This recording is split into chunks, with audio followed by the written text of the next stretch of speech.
Videoda 7 möcüzədən biri haqqındadır. Samiramidanın, yəni Babilin asma bağları.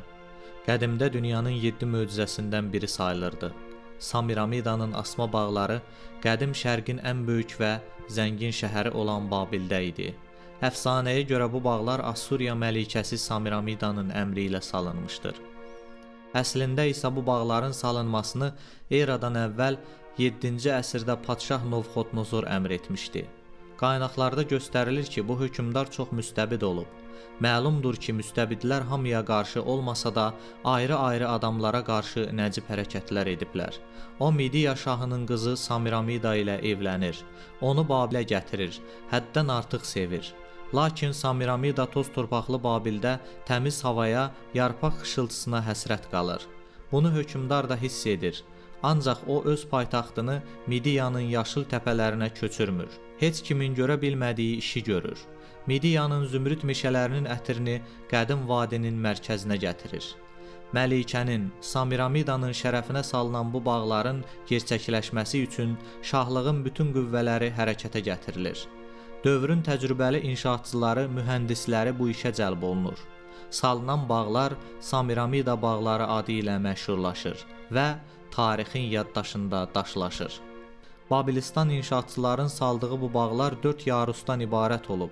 Yarusların tağları 25 metr hündürlüyündə sütunlara söykənib. Meydançalara yastı daşlar, qırqarışıqlı qurğuşun təbəqəli bir qat qamış döşədilib. Bu belə edilib ki, su aşağı yarusa keçməsin. Bütün bunlardan sonra torpaq qatı gəlib. Torpaq qatı çox qalın olub.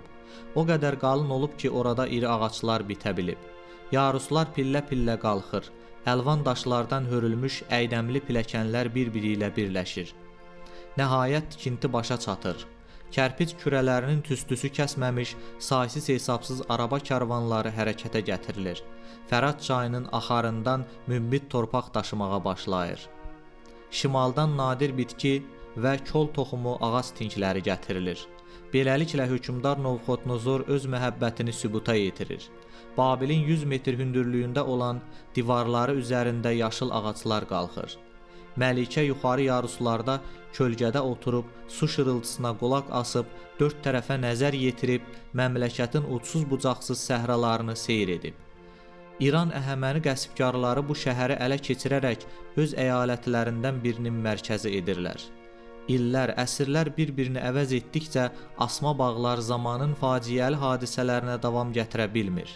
Baxmayaraq ki, o möhtəşəm, lakin gildən düzəlmiş, zəif nəhəngi xatırladıb. Məhz buna görə də bu bağlar Babilin özü ilə birlikdə məhv olub. Babilin qürub çağı eradan əvvəl 331-ci ilə təsadüf edir. Bu vaxt Babilin qonşuluğunda ikinci bir imperiya baş qaldırıb. Bu Makedoniyalı İskəndərin imperiyası idi. Həmin dövrdə Babilin sakinləri Makedoniyalıların yanına elçi göndərib, bildiriblər ki, İskəndər Babilə gəlmək istəsə, davasız-şavasız şəhərə daxil ola bilər. İskəndər Babilə gəlir, bir xilaskar kimi də qarşılanır.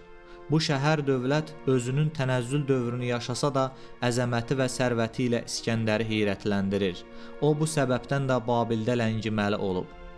10 il keçmir ki, vəziyyət dəyişir. 8 ilin keşməkeşlərindən yorulub əzab çəksə də arzularını həyata keçirmək məqsədi ilə Babilistana qayıdır. Hökmdarın vəziyyəti tamam pisləşəndə yadına Babilin asma bağları düşür. İskəndər ölməzliyə gedən yolun sonuncu dayanacağında əmr edir ki, onu asma bağlara aparsınlar. Elə də edirlər. Onu Məlikənin qəsrinə gətirirlər. İskəndərin halı yaxşılaşır. İlıq günəş şəfəqinə, çay şırıltısına, ot ələf və meşə ətrinə bürünmüş Makedoniyanın nəfəsini hiss edir. Təəccüblənir. İskəndər ölən kimi imperiyası sərkərdələri tərəfindən talan olunur. Babil isə bir daha böyük bir ölkənin paytaxtı ola bilmir. Tədricən zəifləyir və nəhayət Babil dövləti süqut edir.